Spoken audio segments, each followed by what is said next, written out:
Hey guys, so today we have a psychic medium with us for an interview. His name is Bob Hickman. So why don't you go ahead and introduce yourself? Hi guys, I'm Bob Hickman. Now you may have seen Bob Hickman on this channel before, but I'm the real Bob Hickman.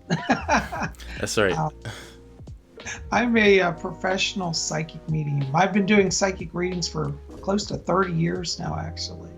And I love watching ScareTheater. So I was so excited to see that there was another Bob Hickman on here. And I said, well, maybe I can jump in and show who the real Bob Hickman is.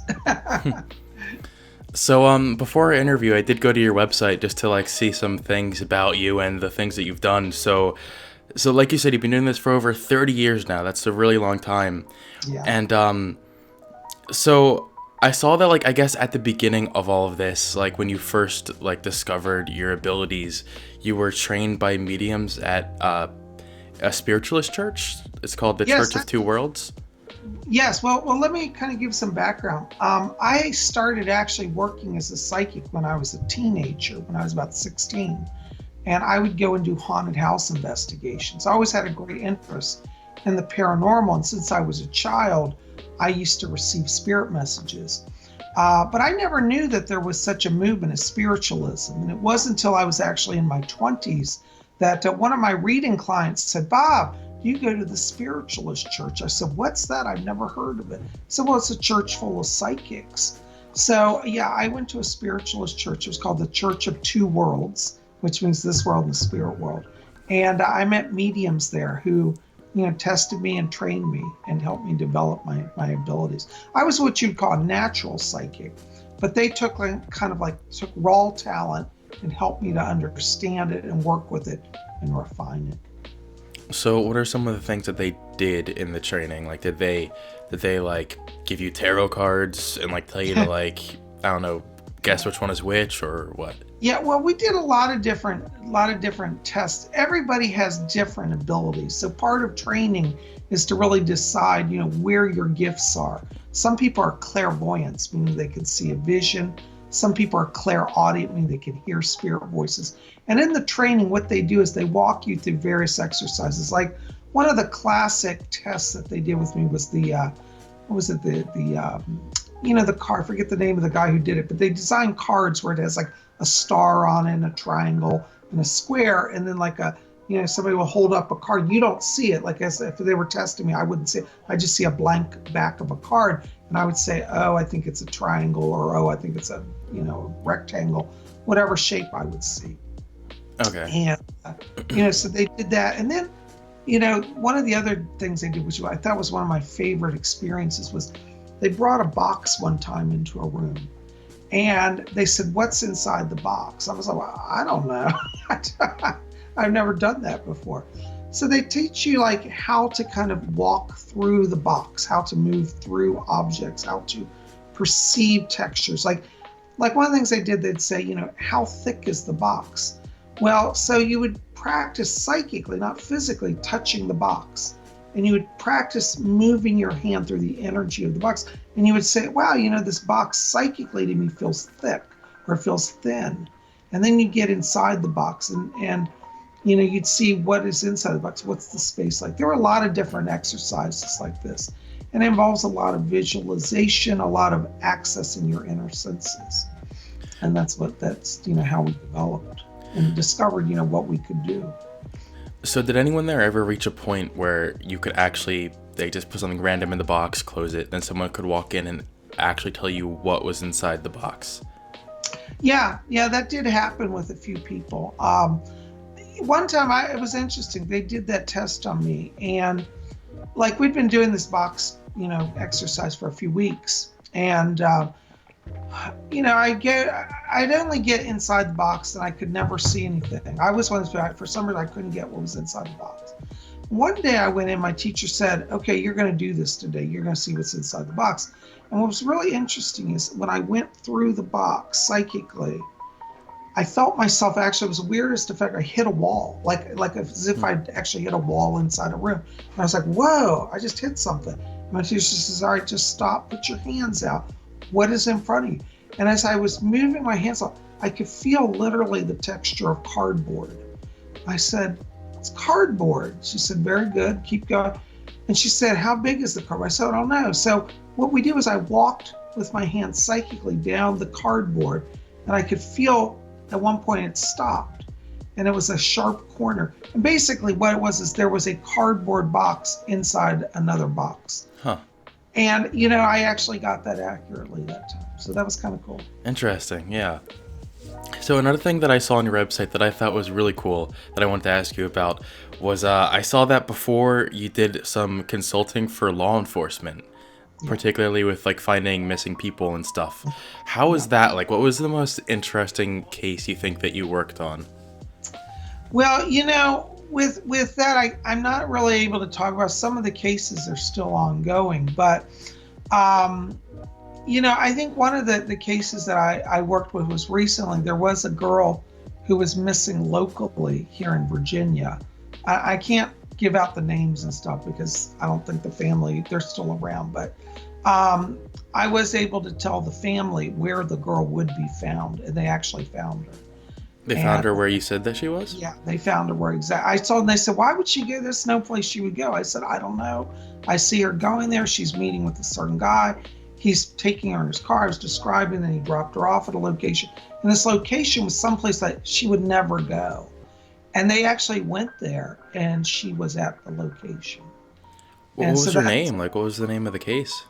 I'm not able to discuss it because they're local people. So I don't have the permission to discuss it, but okay. It was a recent case I did. Huh, that's interesting. Are there any like public stuff out there? Like, did you ever get any like media attention from any of this, or has it all been like pretty No, low? most of mine has been private cases. Okay. Okay, so I gotta ask, do you think you'd be able to like do some kind of reading for me like now? Well, yeah, I probably could. Let me just see if I can tune in here and get something for you. Okay. Give me just a minute, Fletcher. I work with a spirit guide named Fletcher, by the way. You may have seen him on my channel, but he's back here, and he always works with me. See, because as a medium, we work with the spirit world. Mm-hmm. So let me just see if I can pick up anything. Fletcher, you take me close to this vibration. Okay. Eric, it's really interesting. I have to tell you right now, because as I'm stepping into your frequency here, I'm getting a few colors around you that are very, I feel very significant for you right now. You've got around you a lot of yellow light, and then you've got blue light, and you've got gold light here. And this is significant because the yellow light tells me that right now you're coming into a place of, what do I call it? It's an inspiration. I feel like you're at a turning point, and I want you to watch here, because as we get into it, looks like it's around the month of May or June here, I see some doorways of opportunity opening for you. This gold light indicates that there may be some media connections coming for you here.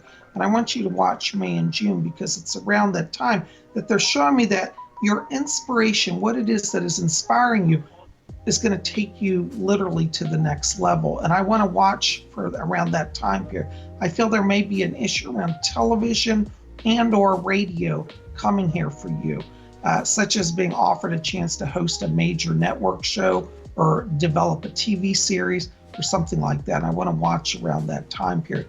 What's really great is you've got this blue in your aura, which tells me that one of your life themes is that of a communicator. No surprise, man, I know you do YouTube, but interestingly, I've seen people on YouTube who cannot communicate and don't have any ability. And I always say, why are they on YouTube? But you definitely have a communicator theme. And I feel like, I want you to really, one of the things that's going to help you is I want you to meditate on your throat area, because in the throat area, there's a psychic energy center called a throat chakra. And that's a power center for you. So before you do any public speaking, if you do any video work, visualize a ball of blue light there and absorb that power. And then when you speak, your words will even get more attention. And that's going to be a big factor for you this year, is embracing those communicator gifts. I also keep picking up around you. It's interesting, when I move through your aura here, I also want to watch around the end of the year, around November, December timeframe, because I feel around that time there may come up an issue here connected to a move, like a housing change or physical location change. And I don't know if you've been wanting to do a move, but I feel like you may be in a little bit of a holding pattern with that. But around the fall, I do feel that there's going to be a chance for you to do a move here. And I feel like there could be an issue of a purchase, like a purchase of a property at that time frame. Let me see. Okay. All right. Have you ever heard of James Randi? Yeah, Okay, so you're familiar with like his like $1 million challenge thingy. yeah. Have you ever considered doing that? No, I don't. I didn't do James, and I'll tell you why. Because, and the honest truth is, what we as mediums do doesn't fit a scientific structure. I cannot guarantee I can sit down and be accurate every time. And any psychic that tells you we're always perfect, we always see everything right, they're not a real psychic because we can't. And I think that James Randi tries to hold us to a certain level of scientific formula that just doesn't really work with what we do. Like when I, work on a reading with somebody, like I had a lady call me and she's like, oh, I lost my bracelet. And I told her, I said, well, it's in a red car. Were you in a red car? She said, yeah, that's my next door neighbor. I said, it's in that car. It's not. I said, you don't have a red car? She said, no. Well, she found a bracelet, Now, how do I do that? I can't explain that. There's no logic to what I do. It's just, it's there, it's not there. Some days it's there, some days it's not there. Because there are times when an honest medium will sit down and tell you, you know what, I'm not getting anything. And there are days when that happens. And I don't think James Randi understands the process that we work with subtle energies. So that's why I don't work with James Randi's challenge, because I think that he tries to set people up to fail. He's openly admitted to being an atheist. In fact, I won't go into detail, but I've had some legal dealings with him in the past, so I don't care to work with him. Huh, okay. And I guess you don't want to talk about the legal dealings, right? I can't. Okay, No. yeah, figured. I mean, okay, so aside from just like the actual mediumship thing, I mean, I understand why that would probably be difficult to demonstrate because that's a really abstract concept. But even something more direct, like what you were saying earlier with seeing through the cardboard boxes or, something like that, that would be pretty easily demonstrable. And once you do it, there's no like denying it. Yeah. But And again, not only, and it's more than that just can't the money. always be done on command. It's not psychics. We sit down every day, and this is the irony of being a psychic. Is we don't know if anything's going to happen. We really don't. We hope it does, but we can't guarantee it. Okay. And I always tell people that up front when they come for a reading. I say, I can't guarantee we'll make a connection or get anything. I'm willing to try though.